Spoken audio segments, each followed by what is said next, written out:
얼마 전 22살의 나이로 1억을 모은 청년이 소개된 프로그램을 본 적이 있습니다. 20살이 되면서부터 사회생활을 시작해 주말도 쉬지 않고 일을 해서 3년 만에 1억이라는 큰 돈을 모은 청년은 분명 박수를 받아 마땅한데요. 하지만 시간이 날 때마다 휴대폰에 저장된 예금 잔고를 확인하는 그 청년을 보면서 가슴 한켠 아린 마음이 들기도 했습니다. 이 청년이 확인한 건 통장에 적혀있는 예금 숫자였겠죠. 이렇듯 우리는 숫자로부터 불안함을 느끼기도 하고 때로는 숫자로부터 안도감을 얻기도 합니다. 안녕하세요. 라임의 책다락방입니다. 오늘날 우리 삶에서 숫자는 빼놓을 수 없는 커다란 부분을 차지하고 있는데요. 점점 더 많은 것들이 숫자화되고 그러면서 그만큼 우리의 삶도 더 팍팍해지는 건 아닐까 하는 생각이 들었습니다. 오늘 라임의 책다락방에서는 우리 삶에 깊숙이 자리 잡고 있는 숫자가 과연 삶의 모든 것을 담을 수 있는지 함께 생각해보는 시간을 가지려고 합니다.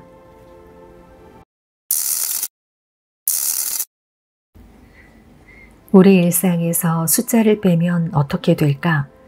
그나마 시간은 자시, 축시 이렇게 옛날식으로 사용할 수 있겠지만 주민등록증이나 차량 번호판을 표시할 때는 상당히 애를 먹게 될 것이다.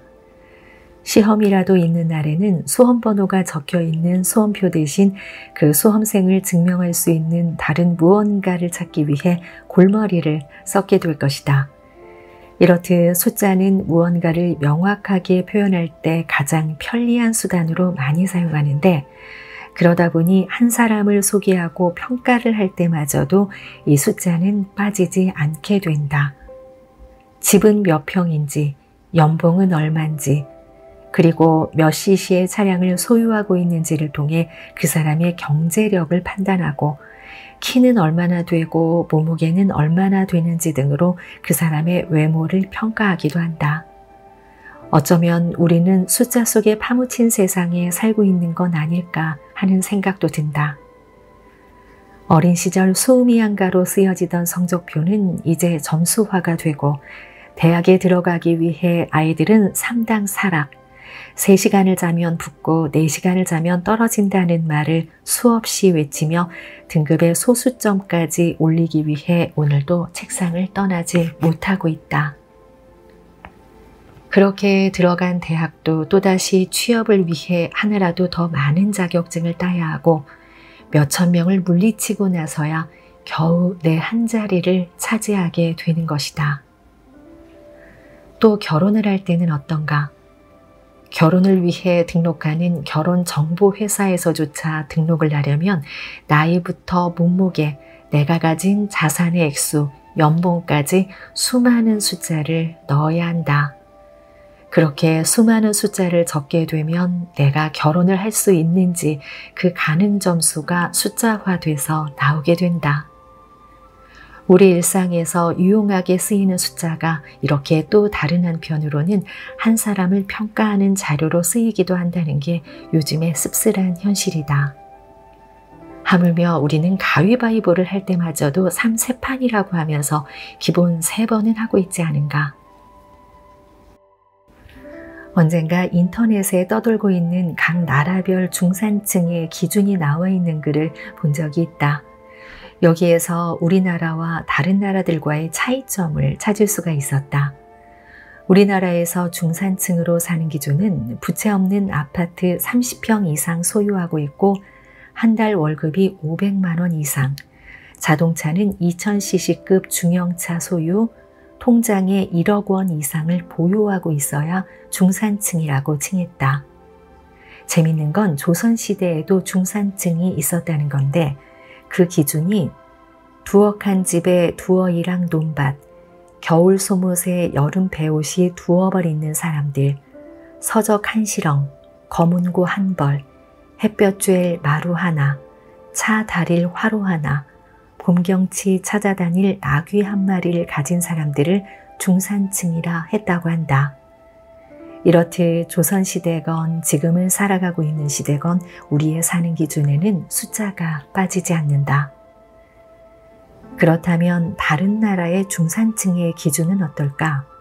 각 나라별로 5가지 정도를 제시했는데 옥스퍼드 대학에서 제시한 영국의 경우 페어플레이를 할 것, 자신의 주장과 신념을 가질 것, 독선적으로 행동하지 않을 것, 약자를 두둔하고 강자에 대응할 것, 불의나 불법, 불평에는 의연히 대처하는 사람들을 중산층이라 했다.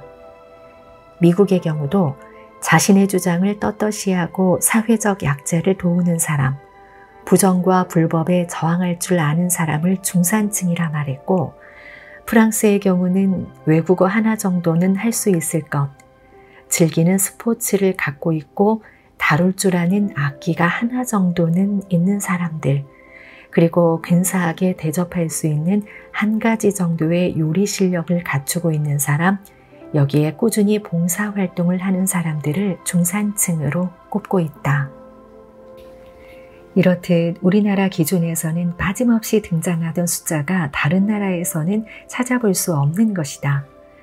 그들은 행복의 기준을 숫자 속에서 찾지 않고 있다.